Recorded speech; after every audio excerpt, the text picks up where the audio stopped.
Dear friends, welcome to Biblical Parivartana. Once again, welcome to daily devotions. దేవుని ప్రేమ. ఇదిగో November 6వ తారీఖుకి చెందినటువంటి వాక్య భాగం హెబ్రీ 1వ అధ్యాయం. ఏవి లేఖనాలు కావు అనేటువంటి ప్రశ్నకి ఇక్కడ సమాధానం దొరుకుతుంది. ప్రార్థన చేసుకుందాం. May the words of my mouth and the meditation of our hearts be acceptable in thy sight, our rock and redeemer. Amen. వాక్యం చదువుకుందాం. హెబ్రీ పత్రిక 1వ అధ్యాయం. ఎవరు రాశారో తెలీదు, అయినా కానీ ఇది దేవుని వాక్యం. హెబ్రీ 1వ అధ్యాయం. పూర్వకాలమందు నానా సమయములలోనూ నానా విధములుగాను ప్రవక్తల ద్వారా మన పితరులతో మాట్లాడిన దేవుడు ఈ దినముల అంతమందు కుమారుని ద్వారా మనతో మాట్లాడెను. ఆయన ఆ కుమారుని సమస్తమునకు వారసునిగా నియమించెను. ఆయన ద్వారా ప్రపంచములను నిర్మించెను. ఆయన దేవుని మహిమ యొక్క తేజస్సును, ఆయన తత్వము యొక్క మూర్తిమంతమునై ఉండి తన మహత్తుగల మాట చేత సమస్తమును నిర్వహించుచు పాపముల విషయంలో శుద్ధీకరణము తానే చేసి దేవదూతల కంటే ఎంత శ్రేష్టమైన నామం పొందినో వారికంటే అంత శ్రేష్ఠుడై ఉన్నత లోకమందు మహామహుడగు దేవుని కుడిపార్శ్వమున కూర్చుండెను. ఎలయనగా, నీవు నా కుమారుడవు, నేను నేడు నిన్ను కనియున్నాను అనియు, ఇదియుగాక నేను ఆయనకు తండ్రినై యుందును, ఆయన నాకు కుమారుడై యుండును అనియు ఆ దూతలతో ఎవనితోనైనను ఎప్పుడైనను చెప్పినా, మరియు ఆయన భూలోకమునకు ఆది సంభూతిని మరలా రప్పించినప్పుడు దేవుని దూతల యందు ఆయనకు నమస్కారం చేయవలనని చెప్పుచున్నాడు. తన దూతలను వాయువులుగాను తన సేవకులను అగ్నిజ్వాలలుగాను చేసుకునివాడు అని తన దూతలను గూర్చి చెప్పుచున్నాడు. కానీ తన కుమారుని గూర్చి అయితే, దేవా, నీ సింహాసనము నిరంతరము నిలుచున్నది, నీ రాజదండము న్యాయార్థమైనది. నీవు నీతిని ప్రేమించితివి, దుర్నీతిని ద్వేషించితివి. అందుచేత దేవుడు నీతో వారికంటే నిన్ను హెచ్చించున్నట్లుగా ఆనంద తైలంతో అభిషేకించను. మరియు ప్రభువా, నీవు ఆదియందు భూమికి పునాది వేసితివి, ఆకాశములు కూడా నీ చేతి పనులే. అవి నశించును గాని నీవు నశించి ఎందు అవన్నీ వస్త్రము వలె పాతగిలును. ఉత్తరీయము వలె వాటిని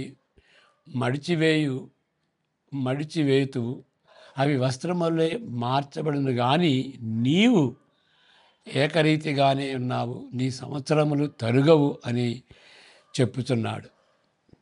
అయితే నేను నీ శత్రువులను నీ పాదములకు పాదపీఠముగా చేయు వరకు నీ కుడిపార్శ్వమున కూర్చుండుము అని దూతలలో ఎవరిని గూర్చి అయినను ఎప్పుడైనను చెప్పినా, వీరందరూ రక్షణయగు స్వాస్థ్యము పొందబో వారికి పరిచారము చేయుటకై పంపబడిన సేవకులైన ఆత్మలు కారా?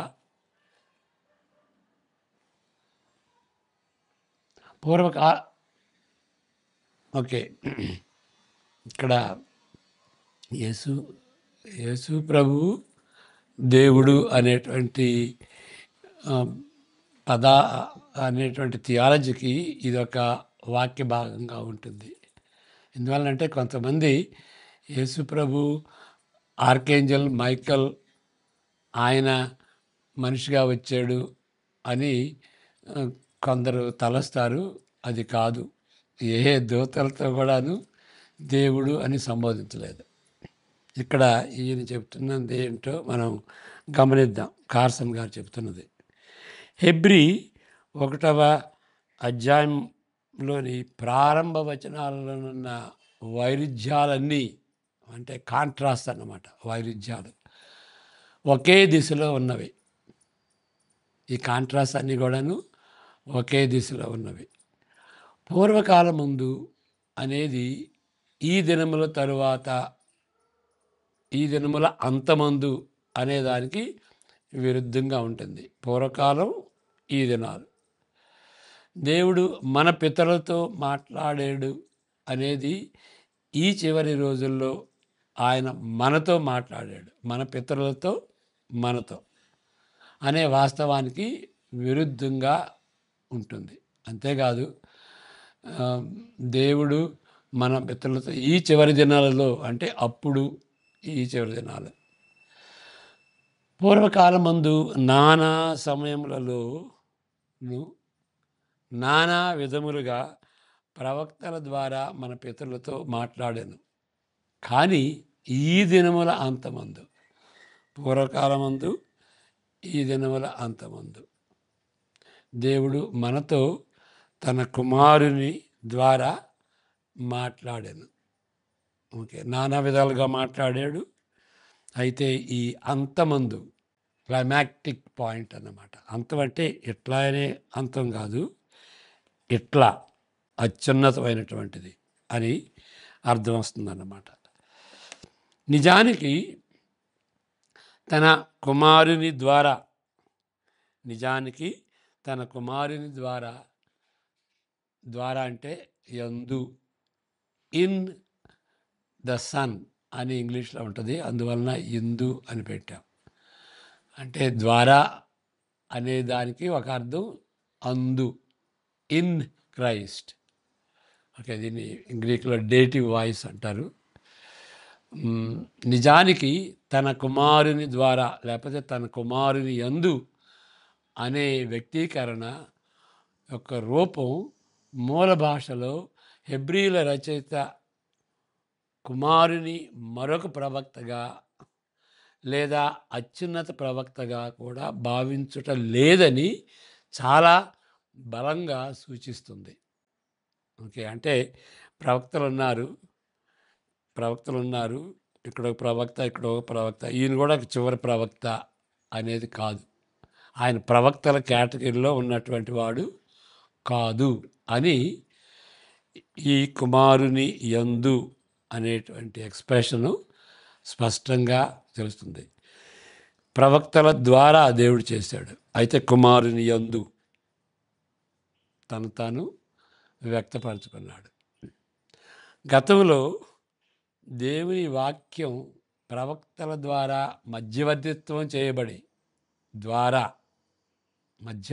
చేయబడి ఈ అంచె దినములలో, అంటే అంచె దినాలంటే యేసు ప్రభు మొదటి రాకడ నుండి రెండవ రాకడ వరకు దేవుని వాక్యము కుమారుని మధ్యత్వము ద్వారా చేయబడినదని కానీ మధ్యత్వము ద్వారా చేయబడినదని కానీ, తద్వారా అతను ప్రవక్తలలో చివరి వాడని కానీ అవుతాడు అనేటువంటి ఆలోచన ఇక్కడ లేదు. ఇక్కడ సమస్య మరింత ప్రాథమికమైనది. ఈ గ్రీకు వ్యక్తీకరణను అతిగా అనువదించబడిన ఎడల, అంటే ఓవర్ ట్రాన్స్లేషన్ అంటారు, కుమారుని ద్వారా యందు అనే పదానికి ముందు ఆర్టికల్ ది అనేటువంటి ఆర్టికల్ తెలుగులో లేదు, ఇంగ్లీష్లో ఉంటుంది, గ్రీకులో ఉంటుంది. ఇంగ్లీష్లో అయితే ది అని ఉంటుంది, గ్రీకులో అయితే ఆ కేస్ అని ఉంటుంది.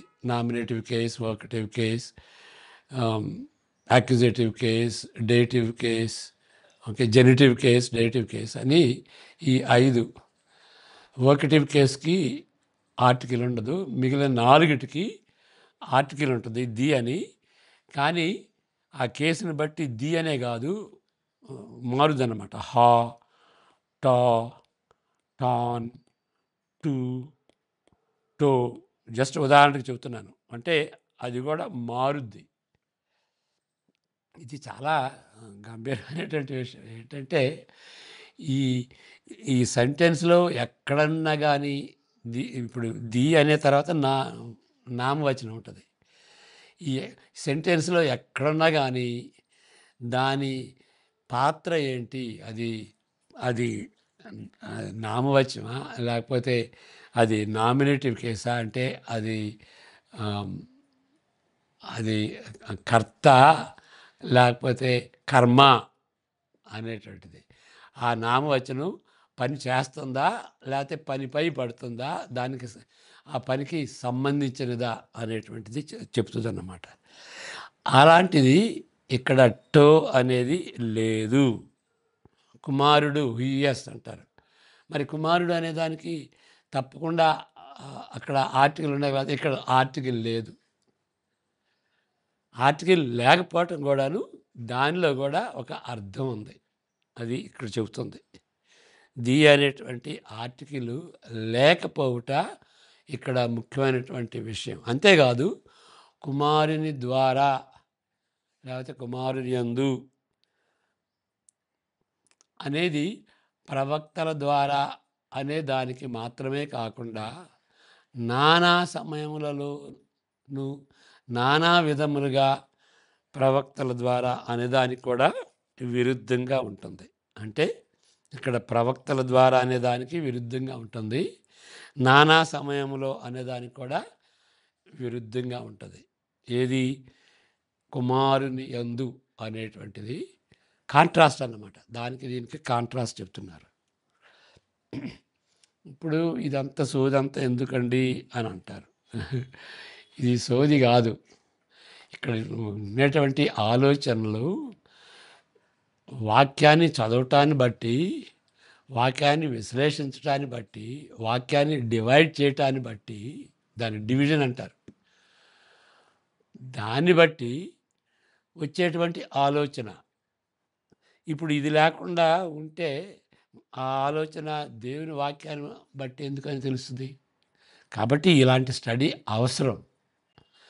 ఇలాంటి అవసరం ముఖ్యంగా వాక్యం చెప్పేటువంటి వాళ్ళకి, ప్రసంగాలు చేసేటువంటి వాళ్ళకి, మరి సువార్తని డిఫెండ్ చేసేటువంటి వాళ్ళకి ఇది చాలా ముఖ్యమన్నమాట. ఎందుకంటే కొన్ని సమయాలు వస్తాయి, కొన్ని అడ్డంకులు వస్తాయి. అప్పుడు సువార్తని డిఫెండ్ చేయాల్సి వస్తుంది. అంటే దేవుడు చేస్తాడనుకోండి, మనం వాడుకుంటాడు. కాబట్టి ఇలాంటిది బోరింగ్గా తలంచొద్దు. ఇలాంటి బోరింగ్ అనేటువంటి వాళ్ళు మరి 2 తిమోతి 3:15 చెప్పినటువంటి రీతిగా do your best to divide the word of God అంటాడు. వాక్యాన్ని సరిగా కట్ చేయి. అప్పుడు సరిగా చెప్తేనే వినేటువంటి వాళ్ళకి అర్థమవుద్ది, సరిగా అర్థమవుద్ది, దాని రీజనింగ్ అర్థమవుద్ది. ఎందుకు నమ్మాలో నమ్ము అంటే ఎందుకు నమ్మాలి అనేటువంటి కారణం ఇవ్వాలన్నమాట. ఈ విధంగా స్టడీ చేస్తేనే కారణం ఇవ్వచ్చు. అప్పుడు జాన్ స్టార్ట్ గారు చెప్పినటువంటి రీతిగా ఆ విధంగా చెబితే, ఆ విధంగా వాక్యాన్ని డివైడ్ చేస్తే చెప్పేటువంటి వాళ్ళకే కాదు, వినేటువంటి వాళ్ళకు కూడాను సులువుగా ఉంటుంది. వినటానికి సులువుగా ఉంటుంది, నమ్మటానికి సులువుగా ఉంటుంది. కాబట్టి ఇలాంటి స్టడీని మనం తృణీకరించకూడదు దయచేసి. ఈ దినముల అంతమందు దేవుడు తనను తాను కుమారుని ప్రత్యక్షపరచాడు అనేది ఇక్కడ ప్రాముఖ్యమైనది. అది ఇక్కడ అంత దినములందు తనను తాను కుమారుని ప్రత్యక్షత, the revelation of the son అంటారు. దేవుని ప్రత్యక్షత, కుమారుని ప్రత్యక్షత. కుమారుని ప్రత్యక్షత అది ప్రకటించాడు అనేది ఇక్కడ ప్రాముఖ్యత. దేవుడు ప్రకటించాడు కుమారుని ప్రత్యక్షత. కుమారునిలో అంటే కుమారుని ప్రత్యక్షత. పూర్వకాలమందు దేవుడు ప్రవక్తలను ఉపయోగించినప్పుడు కొన్నిసార్లు వారికి నేరుగా తన మాటలను అందచేసెను. ఓకే, అందచేసెను. ఓకే, ఇక్కడ వాక్కులలో లేదా దర్శనాలలో కొన్నిసార్లు వారు నమోదు చేసిన అనుభవాల ద్వారా, అంటే పాత నిబంధనలో పూర్వకాలమందు ప్రవక్తలను వాడుకుంటూ అనేక విధాలుగా దర్శనాల ద్వారా, ఓకే, మాటల ద్వారా, అనేక విధాలుగా కొన్నిసార్లు నమోదు చేసిన అనుభవాలు ద్వారా దైవికంగా నడిపించను. కొన్నిసార్లు మరి ముండ్ల పొద వంటి అసాధారణమైన సంఘటనల ద్వారా దేవుడు మాట్లాడాడు. మరి మోషే మండుతున్నటువంటి పొద నుండి దేవుడు మాట్లాడే కదా మోషేతో. అనేక విధాలుగా మాట్లాడతాడు. నానా సమయములు మరియు నానా విధములు దీనిలో ఉన్నాయి. పాత నిబంధనలో ప్రవక్తల ద్వారా మరి మోషే లాంటి వాళ్ళ ద్వారా చేసినటువంటి, రక్షకుల ద్వారా చేసినటువంటి బయలుపరిచినటువంటి ఆ యొక్క ప్రత్యక్షత నానా విధాలుగా ఉంటుంది. కానీ ఇప్పుడు క్రొత్త నిబంధనకు వచ్చాం, యేసుక్రీస్తు దగ్గరికి వచ్చాం. ఇప్పుడు దేవుని కుమారునిలో అనగా కుమారుని ప్రత్యక్షతలో అని దాన్ని మనం పారాఫ్రైజ్ చేయవచ్చు. అంటే లూజ్ ట్రాన్స్లేషన్ అంటారు. పారాఫ్రైజ్ అంటే లూజ్ ట్రాన్స్లేషన్ చేయవచ్చు. యేసుక్రీస్తు కేవలము ప్రకటనకు మధ్యవర్తి వహించటం కాదు, దేవునికి ప్రజలకి మధ్యవర్తిగా ఉండటం కాదు, ఆయనే ప్రత్యక్షత. అది సన్ రెవల్యూషన్ అంటే ఆయనే ప్రత్యక్షత. యేసు కేవలము వాక్యాన్ని తీసుకురావటం కాదు. మరి పాత నిబంధనలో ప్రవక్తలు వాక్యాన్ని తీసుకొచ్చారు, వాక్యాన్ని రాశారు. మోషే, దావీదులు, అనేక మంది ప్రవక్తలు వాళ్ళు రాశారు, చెప్పారు, రాశారు. చెప్పాలంటే ఆయనే దేవుని వాక్యం, యేసుక్రీస్తే దేవుని వాక్యం.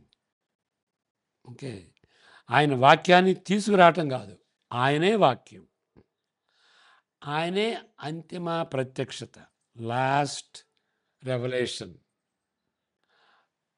ఈ ఆలోచన యోహాను సువార్త తొలి పలుకుల్లో కూడా ఉండి ఉంటుంది, దాని పోలి ఉంటుంది. కుమారుడు దీనికి సమర్థుడు. అనగా ఆయన దేవుని మహిమ యొక్క తేజస్సును, ఆయన తత్వము యొక్క మూర్తివంతమునై ఉన్నాడు. హెబ్రీ 1:3-4 మరలా చదువుతాను. ఆయనే అంతిమ ప్రత్యక్షత.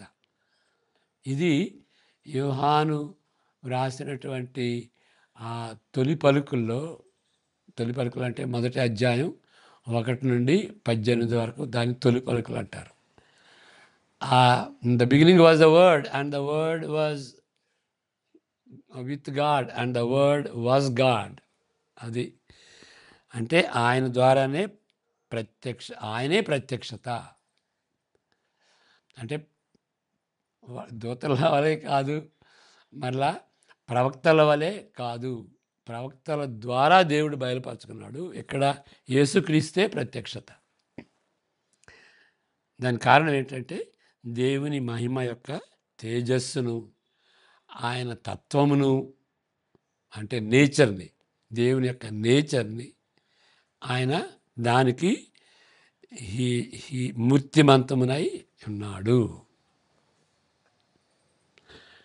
అంటే యేసుక్రీస్తులో, దేవుడిలో లేనిది యేసుక్రీస్తులో ఏమీ లేదు.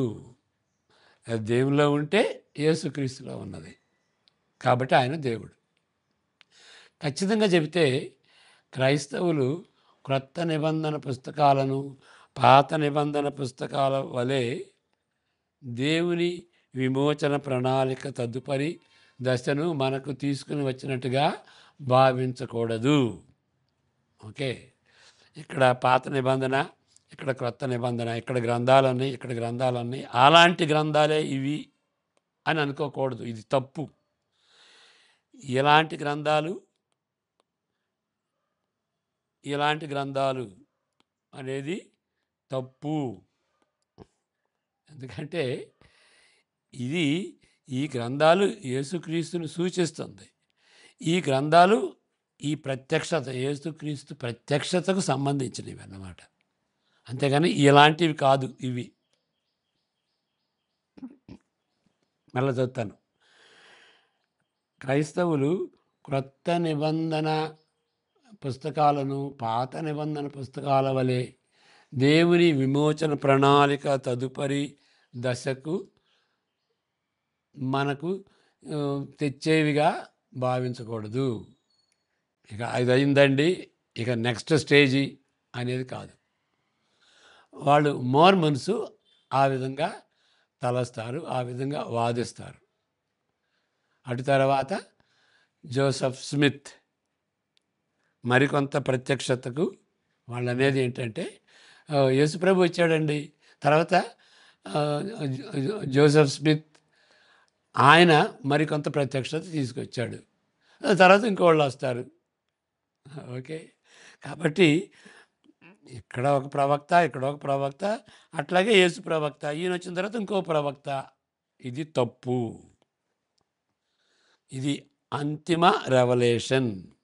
అది ఇక దీని తర్వాత లేదు, ఇది అంతిమం అనేది హెబ్రీ 1 చెబుతుంది.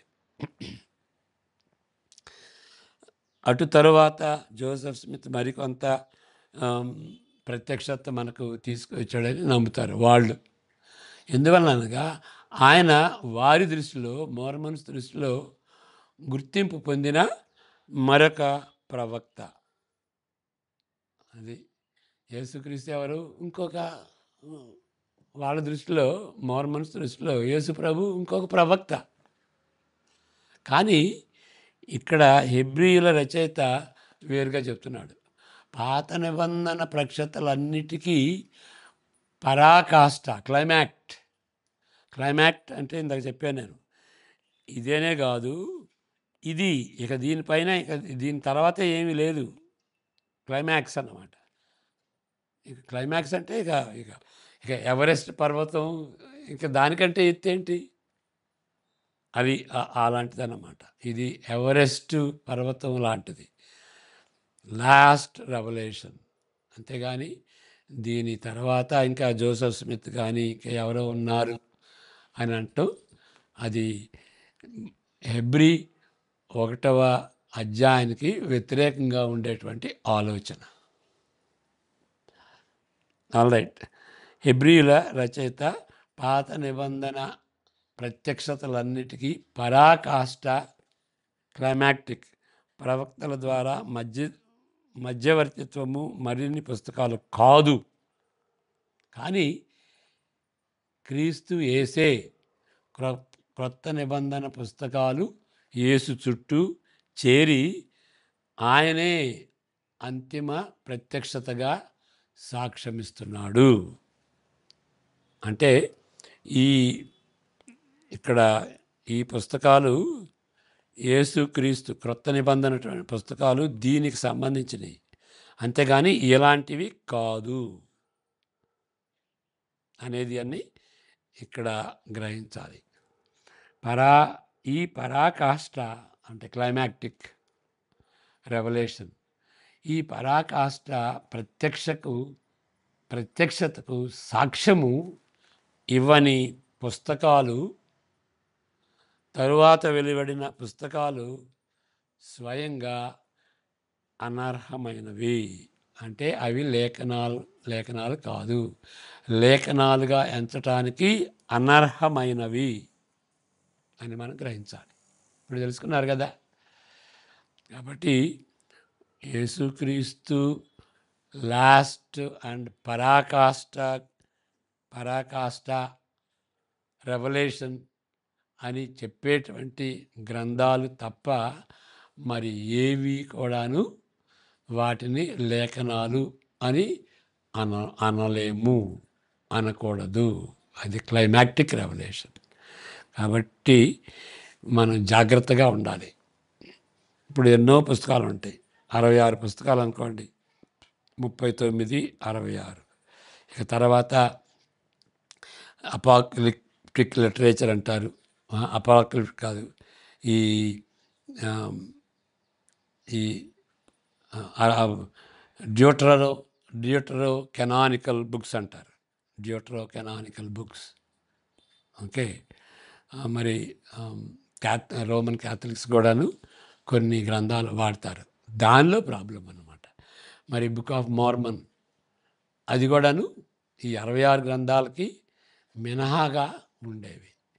మరి జెహోవా విట్నెస్లు వాళ్ళు వేరుగా గ్రంథాలు కలుపుతారు. ఏ గ్రంథాలు కలిపినా కానీ అవి లేఖనాలుగా ఎంచబడవు. ఎందుకంటే అది లాస్ట్ రెవల్యూషన్ యేసు ప్రభుకి చెందినటువంటి గ్రంథాలు కావు కాబట్టి వాటిని ఈ గ్రంథాలని అంటాం. మరి చదువుకోకపోతే లాభమే ఉంది? వాటిని ఒక కథలాగా చదవాలి. పాత నిబంధన, క్రొత్త నిబంధన అవి కథలాగా చదువుకోవాలి. కథ ఇప్పుడు మొదలెడతాం. ఇప్పుడు 66 గ్రంథాలు ఉన్నాయి అనుకోండి, ఒక గ్రంథం ఒక కథలాగా చెప్పుకోవాలి. 66 గ్రంథాలు కలిసి ఒక కథ. ఈ 66 గ్రంథాలు కూడా ఇండిపెండెంట్గా అవి కథ. కాబట్టి గ్రంథం అంతా, ఒక్కొక్క గ్రంథం, మత్తయి సువార్త అంతా చదవాలి. అప్పుడు మనకు అర్థమవుతుంది ఆయన ఏం చెప్తున్నాడు. అంతేగాని ఒక వచనం తీసుకుని మనం విశ్లేషిస్తే సందర్భం పోద్ది. కాబట్టి చదువుకోవాలి ఏం చెప్తున్నాడు గ్రంథకర్త అనేటువంటిది. ఆ విధంగా మనం ఈ డివోషన్స్లో ఒక్కొక్క గ్రంథాన్ని ఆ విధంగా చదువుతున్నాం. మరి 2 గ్రంథాలు సైమల్టేనియస్గా ఉంటాయి కాబట్టి ఇప్పుడు ఒక అధ్యాయం చదివినప్పుడు మళ్ళీ వేరే పుస్తకంలో వేరే అధ్యాయం, కానీ కంటిన్యూటీ ఉంటుంది అన్నమాట. ప్రార్థన చేసుకుందాం. May the grace of the Lord Jesus Christ, the love of the Father, and the fellowship of the Holy Spirit be with each one of you now and all the days to come. Amen. God bless you.